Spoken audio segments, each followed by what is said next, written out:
सतसाई भगत जी, सत साहेब। क्या नाम है आप जी का? तेजन रामदास। कहाँ से आए हैं आप? जिला सरगुजा छत्तीसगढ़ से। तो आपने नाम दीक्षा ले रखी है, फिर आपने संकल्प दीक्षा ले रखी है? नाम दीक्षा ले रखा है। आपने नाम दीक्षा संत रामपाल जी भगवान से आपने कब ली?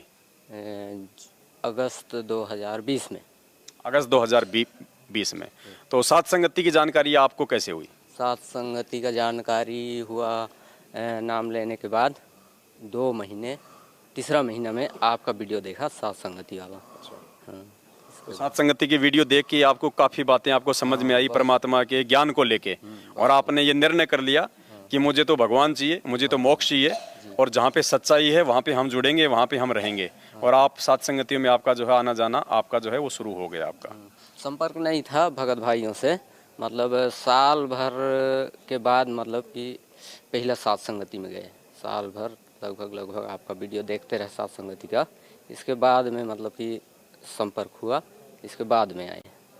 जो लोग सात संगति रखवाए थे उन्हीं लोग संपर्क किए कि भगत जी वहाँ, जब पहला रायगढ़ में सात संगति था तो उन लोग को भी मैनेजमेंट वाले बंद करवा दिए, तो वहाँ से भागना पड़ गया था। अच्छा। मतलब हम परमात्मा की वहाँ पे महिमा कर रहे थे। हाँ, सात संगति में गुरुदेव को भोग लगा रहे थे। और हमारे वो गुरु भाई जो अभी ज्ञान से कोसों दूर हैं, वो गुरु जी की ज्ञान चर्चा में दखलंदाजी करने के लिए बीच में मतलब लड़ाई झगड़ा करने के लिए आ गए वो लोग। पुलिस वाले को लेके पहुंच गए थे। अच्छा। तो अभी आप अपने घर पे आप अपने गुरुदेव भगवान को हलवे राम का भोग लगाते हैं? जी, महीने में एक आध बार लगाते हैं, ज़्यादा नहीं लगाते हैं, क्योंकि घर में अपना भगतमती है और नाम नहीं लिया है और बहुत विरोध भी करते हैं।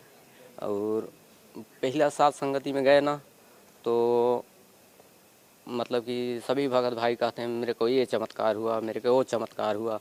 तो मेरे साथ क्या होता है कि मैं पहला सात संगति में गया तो आके मतलब कि 6 महीने तक अकेले खाना बनाए खाए। और दूसरा सात संगति में गया तो परमात्मा का मतलब कि दरबार को फेंक दिया। आपकी मतलब घरवाली ने? जी। और फिर तीसरा सात संगति में गया तो मोबाइल फेंक दिया, मोबाइल पटक दिया। फिर अब चौथा सात संगति में आया तो मेरे पास कोई मोबाइल नहीं है। तो जिस दिन मतलब सात संगति में आना था, तीन महीना लगभग बीत गया। 3 महीने के बाद में सात संगति में भाई परमात्मा से प्रार्थना करते रहे कि मोबाइल भी नहीं है, अब कैसे जाए सात संगति में।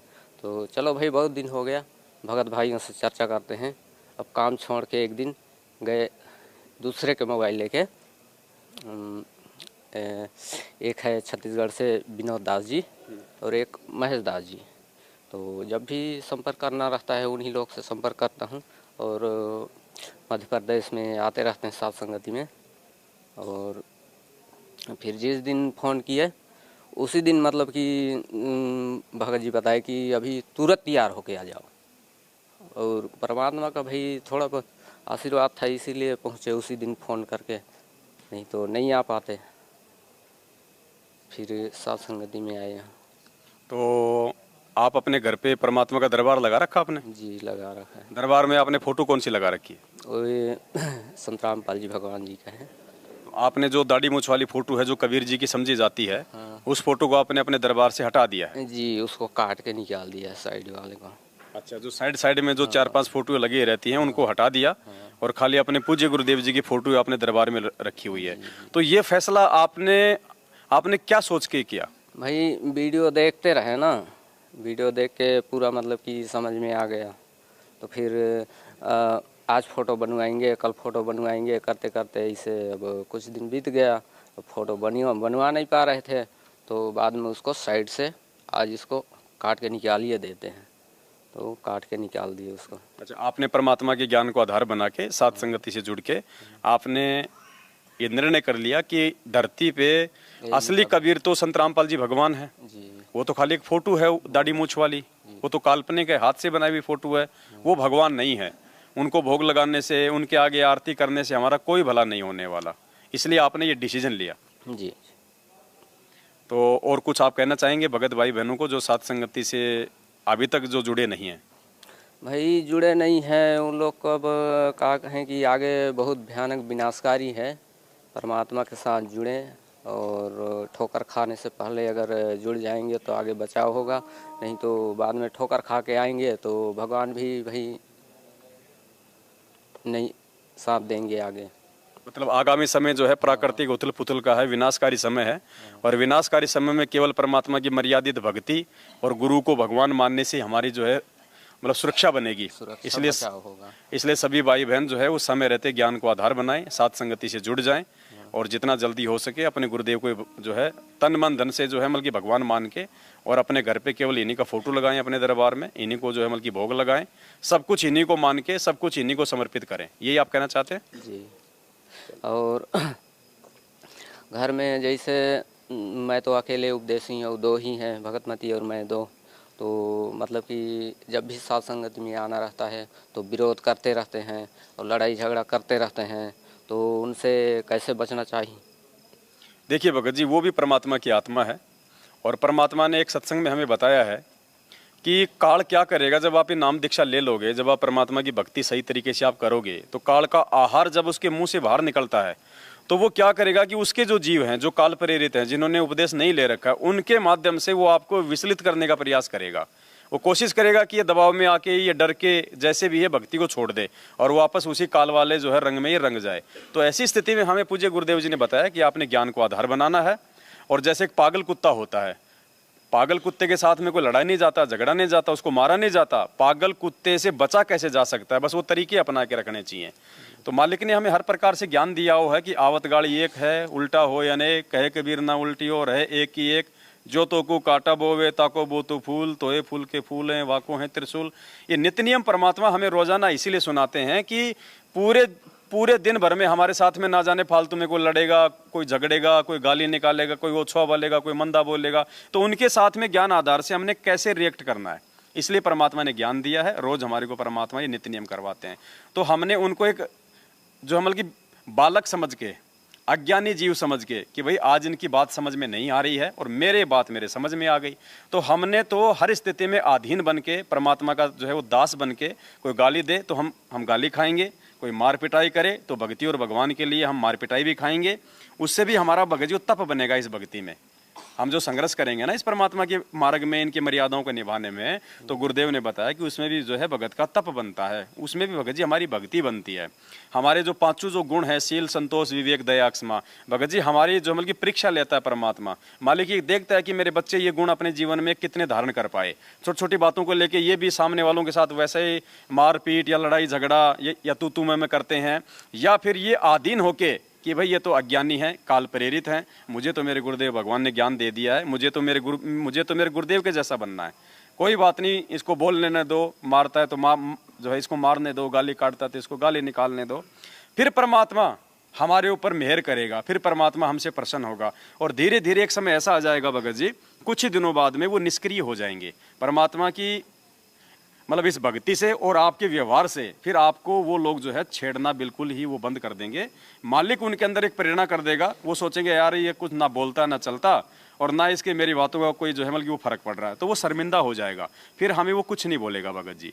और यदि हमने जल्दबाजी में हमने ऐसा कोई निर्णय ले लिया, हम अपना घर छोड़ के भाग गए, हमने उनके साथ में ईंट का जवाब जो है मतलब पत्थर से देना शुरू कर दिया, फिर वो बिल्कुल नहीं मानेंगे भगत जी। इसलिए मालिक कहते हैं, कहते को कहीं जान दे, गुरु की सीख तू ले, साकट और सवान को उल्टा जवाब न दे। तो हमारे साथ हमारे परमात्मा है। परमात्मा एक भगत की जो है मतलब परीक्षा भी लेता है भगत जी, क्योंकि ऐसी परिस्थितियों में तो भगत की परीक्षा होगी ना। नॉर्मल समय में तो भगत की क्या परीक्षा होगी, तो ऐसे समय में भगत जो है भगवान अपने भगत को मतलब दृढ़ करता है। आपत्ति विपत्ति दुख आएगा तभी तो पता चलेगा कि ये कितना भगत बना है। भक्ति भाव भादो नदी सब चले गहराए, सरिता सोई जानिए जो जेठ मास ठहराए। असली नदी वो है जो जेठ के महीने में भी जो बहती रहेगी।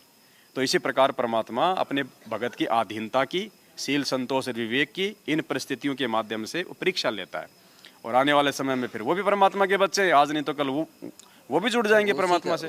उसी का इंतजार कर रहे हैं कि आज नहीं कल तो जुड़िए जाएंगे। जो ज्ञान आधार से तो नहीं जुड़ेंगे, उन लोग ठोकर खाएंगे तभी जुड़ेंगे, तब तक के लिए हम अपना मतलब कि चुपचाप दुबक के रखते हैं। वो ज्ञान आधार से जुड़े चाहे वो ठोकर खा के जुड़े, लेकिन हमने तो ज्ञान को आधार बना के ही चलना है कि नहीं? हाँ, ज्ञान आधार से चल रहे हैं, मतलब वही कि उन लोग को ज्ञान नहीं है तो हम लोग को परेशान करते हैं, कैसे भी भक्ति छोड़ दे। तो भक्ति नहीं छोड़ते हैं तो परेशान करते हैं।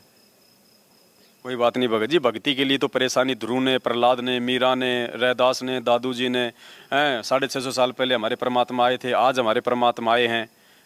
भक्ति में तो भगत जी संघर्ष है ही। भक्ति वाले को तो आगे चल के सुख देता है परमात्मा, फिर वो भक्तों का नाम होता है। तो वर्तमान में थोड़ा बहुत संघर्ष यदि हम सहन कर रहे हैं तो वो भी भगत जी हमारे आगे जीवन में जो है वो काम आएगा। और हमने तो अपने भगवान को देख के चलना है। 8 साल से इस भक्ति मार्ग में हम तक ये ज्ञान पहुंचाने के लिए परमात्मा कितना संघर्ष कर रहे हैं। 2 बार की जेल हो गई, दुनिया इनको गुंडा भुंडा पता नहीं इनको क्या क्या बोलती है। जब भगवान सहन कर रहा है, हम तो समर्थ नहीं है, ये तो समर्थ है। ये तो चाहे तो चुटकी बजाते सबको तहस नहस कर दे, फिर भी परमात्मा किसी पे कोई नाराज नहीं हो रहा। तो हमने ये शिक्षा लेनी है कि वो समर्थ होते हुए सब कुछ करने में समर्थ है। वो 1 सेकंड में वो दुनिया को जो है वो तहस नहस कर दे, 1 सेकंड में दुनिया को वापस बना दे। ऐसा समर्थ परमात्मा भी दुनिया की गालियां खा खा के हमारे पास में ज्ञान पहुंचा रहा है। हमारी तो औकात ही क्या है भगत जी। हम तो किसी को 1 मारेंगे, सामने वाला 4 मारेगा तुरंत। तो फिर हमने तो बिल्कुल अधीन बन के भगत जी, बिल्कुल अधीन बन के तब परमात्मा हमसे प्रसन्न होंगे। और आने वाला समय फिर परमात्मा के बच्चों का है, भक्तों का है, उन लोगों का नहीं है। परमात्मा के बच्चों की इज्जत हुआ करेगी आने वाले समय में, क्योंकि भक्ति चलेगी आने वाले समय में पूरी दुनिया में। इन बकवादियों की बकवाद नहीं चलेगी। इसलिए हमने हर प्रकार से मालिक के ज्ञान को आधार बना के चलना है। जो जैसा करेगा वो अपना भगत जी वो काटेगा। हमने जो परमात्मा ने ज्ञान दे दिया, जो मार्ग दिखा दिया, जो आधीनी का जो पाठ पढ़ा दिया, उसी प्रकार से हमने अपने जीवन में अपनी रहनी करने को करना है। तब परमात्मा प्रसन्न होंगे। और हमने परमात्मा प्रसन्न करना है, दुनिया को प्रसन्न नहीं करना भगत जी। काल तो उनके माध्यम से हमारे को विचलित करने का प्रयास करेगा। ऐसी स्थिति में ज्ञान को आधार बना के हम इस भक्ति मार्ग पे सही प्रकार से हम जो है चल पाएंगे। और कोई शंका किसी प्रकार की? कोई शंका नहीं। चलो, बहुत बहुत धन्यवाद भगत जी आपका। सत साहिब।